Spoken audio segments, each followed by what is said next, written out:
The first algorithm we're going to cover is the Dijkstra's algorithm for single source shortest path. So this is very similar to breadth first search in terms of the structure of the algorithm. So this is suitable for non-negative weights.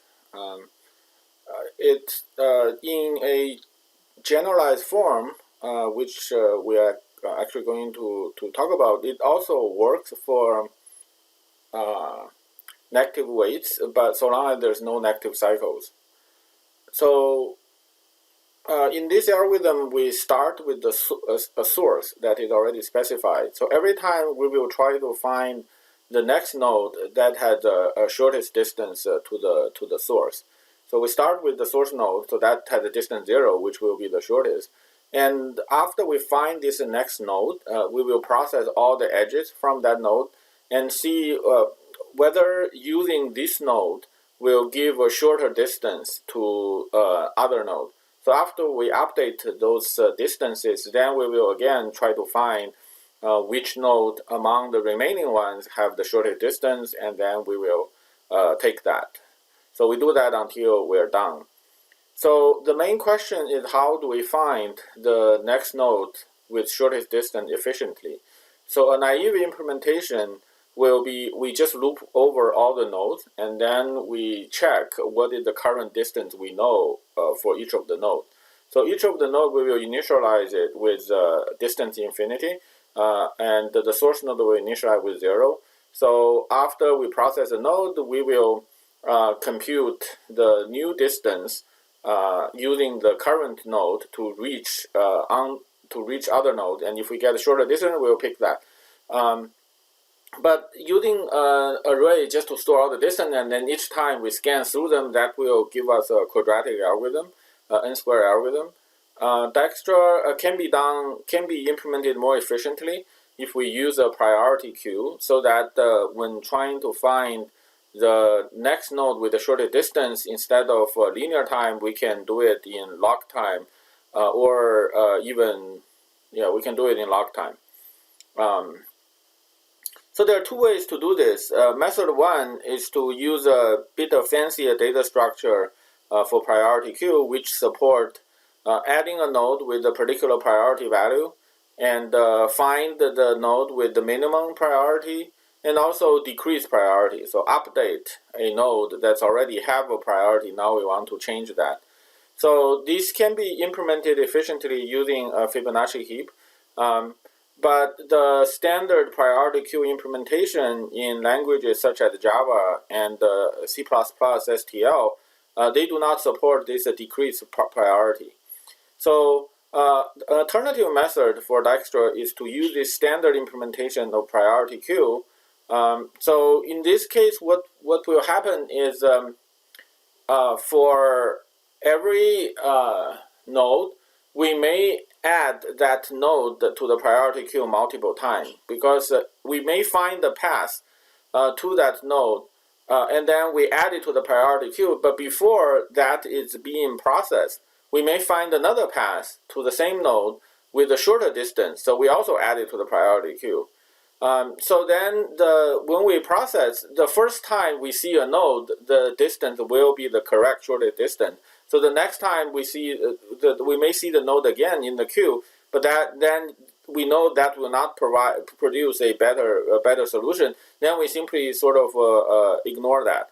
So this is I think some people, this is not quite the standard Dijkstra algorithm.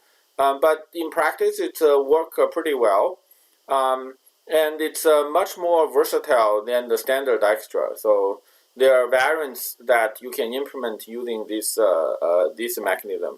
So using a priority queue, so you'll keep adding a node and the newly discovered distance for that node into the queue, and there may be multiple instances of that node in the queue with different distance. So the first, the smallest distance, whenever a node, one of the distance become the current shortest distance, then that is correct. So you just need to check when you encounter the node again, you will ignore it and don't process it again. So if you do that, the complexity is still linear in the number of edges, because every edge is still constant cost, it will cause a node to be added to the queue, and then it will be removed.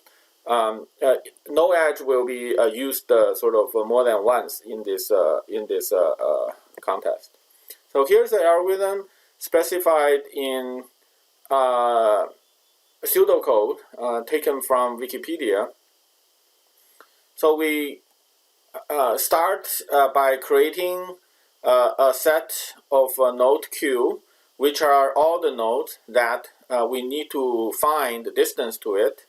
So this is sort of the state we represent which node we have not yet find shortest distance to it. So when we initialize the distance for every node to infinity, and also this algorithm will remember the shortest path. So for every node, we remember what is the previous node. So the shortest path from the source to the current node, what is the previous node that it needs to go through. So with this, we can construct all the paths. So we initialize the source to 0, and so long as there's still node that we do not have a distance, we will find the node with the minimum distance, remove it, and then we process every edge. So for each neighbor of this node we are being processed, we will compute the new distance going through the current node U to that neighbor node V. And if that new distance computed and stored in this auth variable, if that new distance is smaller than the current known best distance to node V, then we will use that. So that's this iteration will stop until the queue is empty. And after that, we have find the shortest distance to every node, and also the parent, the previous node on the shortest path to each node.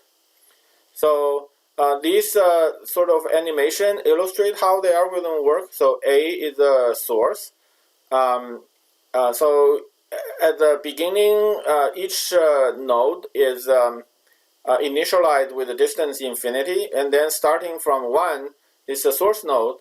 We will try to find which edges. So we will know this is a distance 0. So this is the shortest distance. We'll process it 3 edges. So the distance of 2 is updated to 7. This is up to 9. That is updated to 14.